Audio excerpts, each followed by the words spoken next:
So for our deep dive today, our mission is to look at one really chaotic bracket he wrote about, Group 172. The one he called Stereophonics Time to Shine. That's the one. We're going to dig into the sources, look at this bizarre competition, and really try to figure out what these specific rankings tell us about what it takes to win in this album quest. Sounds good.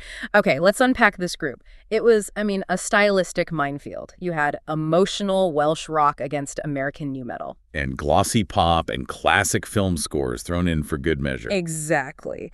But what came out on top tells us a lot.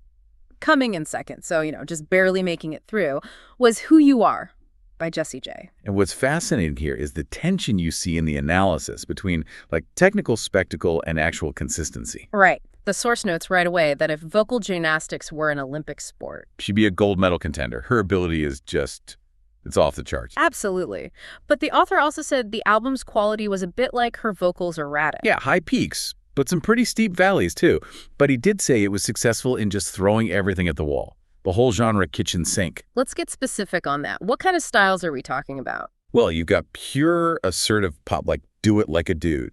Then it just pivots completely to Motown on Mama Knows Best. Then there's Laser Light, which is a straight-up dance track. And even touches of reggae in other places.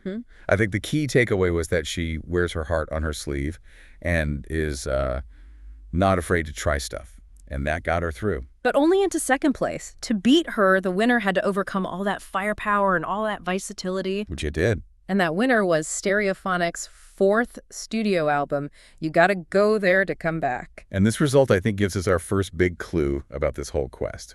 Jessie J offered fireworks, but Stereophonics offered immersion. What do you mean by immersion? Well, the source material describes it as being really slow-paced, even for them. And it was clearly just full of this heavy emotion. It was an album that settled in and created a world. He did cite some specific class moments that sealed the deal. Yeah, tracks like Maybe Tomorrow, Rainbows and Pots of Gold. Yeah. And that really heavy, emotionally raw title track. I'm right. You Gotta Go There to Come Back. He called it implicitly lyrically scathing. And that points to this really interesting relationship the author has with the band. He says, and this is a quote, "They never blow me away, but they do seem to get under my skin." I love that description. It's not about immediate thrills. Exactly. It's that slow burn, that emotional depth, the album's ability to just stick with you. That's what pushed it past Jessie J's high-energy, high-variation album. Sustained mood over everything else. So those two move on. Now let's turn to the two albums that are going home, starting with the third-place finisher, Stone Sour, Stone Sour. Right. Iowa metal meets the competition head-on. This is Corey Taylor's other band from Slipknot. It is, and their debut is pretty much exactly what you'd expect. The author calls it in-your-face, heavy and aggressive, just pummeling chords and percussion, a total sonic assault. But this is where it gets really interesting for me, because even inside that wall of noise, there was something else. Yeah, beneath what he called the power drill guitars, he noted a rather well-arranged rhythm section. But the track that really caused him the most trouble was Bother.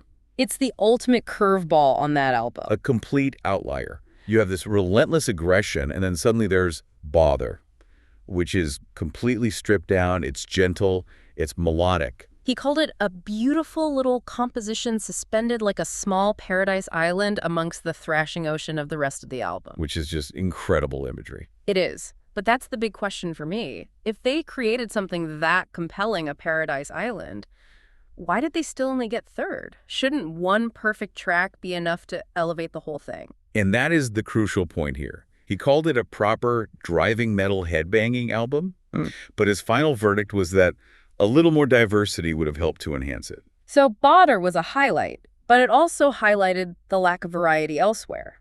Precisely.